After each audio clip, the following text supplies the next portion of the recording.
YSRCP party దుష్ప్రచారం ప్రజలందరికీ అర్థమవుతుంది. ప్రజలు ఆశ్చర్యపోతున్నారు. ఏంటి అందరం ఊరంతా ఓట్లేసే ఇలా అన్నాడంటే జగన్మోహన్ రెడ్డి అంటే కేఏ పాల్తో ఫ్రెండ్షిప్ ఎక్కువైంది జగన్మోహన్ రెడ్డి. పాల్ గారు కూడా చెప్తున్నారు కదా, నేను ఎంపీ అయిపోయిన విశాఖపట్నం అసలు కౌంటింగ్ అక్కర్లేదు అంటే ఒక దుష్ప్రచారాన్ని తీసుకెళ్లి కౌంటింగ్ సమయంలో మరి ప్రాబ్లమ్స్ క్రియేట్ చేసి కౌంటింగ్ ఆపాలని ఒక ఎత్తుగడ, అన్నిటికంట ఉద్యోగస్తులు ఏదైతే ఓట్లు ఉన్నాయో బ్యాలెట్స్ వాటన్నిటి మీద కూడా ఏదో రకంగా ఆ ఓటింగ్ పడకుండా గొడవ చేయాలన్నది ఒక ఆలోచనతో వైఎస్ఆర్సీపీ పార్టీ ఉంది. దానికి కూడా రౌడీ షీటర్లో పోలీసు కేసు ఉన్న వాళ్ళని ఏజెంట్లు పెట్టారు. మేము ఎలక్షన్ ఆఫీసర్లను ఆర్ఓ గారిని రిక్వెస్ట్ చేస్తున్నాం ఈ మీడియా ద్వారా, ఎవరైతే ఏజెంట్లు ఉన్నారో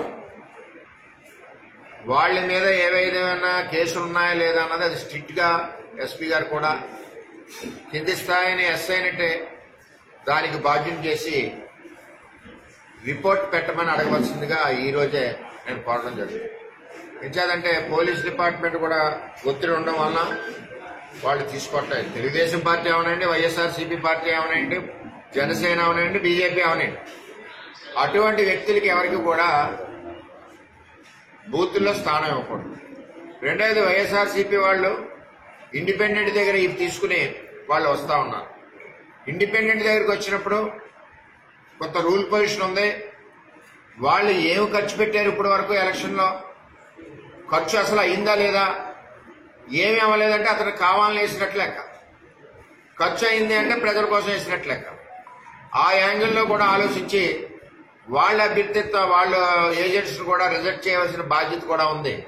ఎందుకంటే వైసీపీ వాళ్ళు ఒత్తిడితో జనాలను అక్కడ పెంచి ప్రాబ్లం క్రియేట్ చేసి, అల్లరి క్రియేట్ చేసి, ఆ ఎలక్షన్ కౌంటింగ్ ఆఫీసర్ మీద ఒత్తిడి క్రియేట్ చేసి మరి ఇవన్నిటిని కూడా పోలింగ్ మన ఎంప్లాయీస్ చేసిన ఓటింగ్ ఏదైతే ఉన్నాయో వాటన్నిటి మీద కూడా జరగకుండా చూడాలని దురుద్దేశంతో ఉన్నారు. కానీ అవి జరగదు. ప్రభుత్వం కానీ డీజీ కానీ అందరూ కూడా మరి ఎలక్షన్ కమిషన్ అండర్లో ఉన్నారు.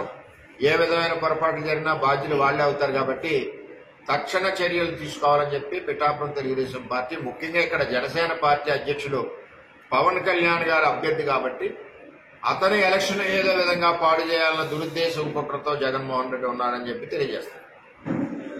ప్రభుత్వ ఉద్యోగుల ఓట్లు వాళ్ళకి పడకుండా డిస్టర్బ్ చేయండి, డిస్క్వాలిఫై చేయించండి. ఇది సజ్జల రామకృష్ణారెడ్డి ఇచ్చిన ఆదేశాలు. అంటే ఎలక్షన్ కమిషన్ రూల్స్ కానీ రెగ్యులేషన్స్ కానీ చట్టాన్ని కానీ మీరెవరో కూడా గౌరవించరు వైఎస్ఆర్సీపీ పార్టీ అన్నది క్షుణ్ణంగా సజ్జల రామకృష్ణారెడ్డి స్టేట్మెంట్తో అర్థమవుతుంది.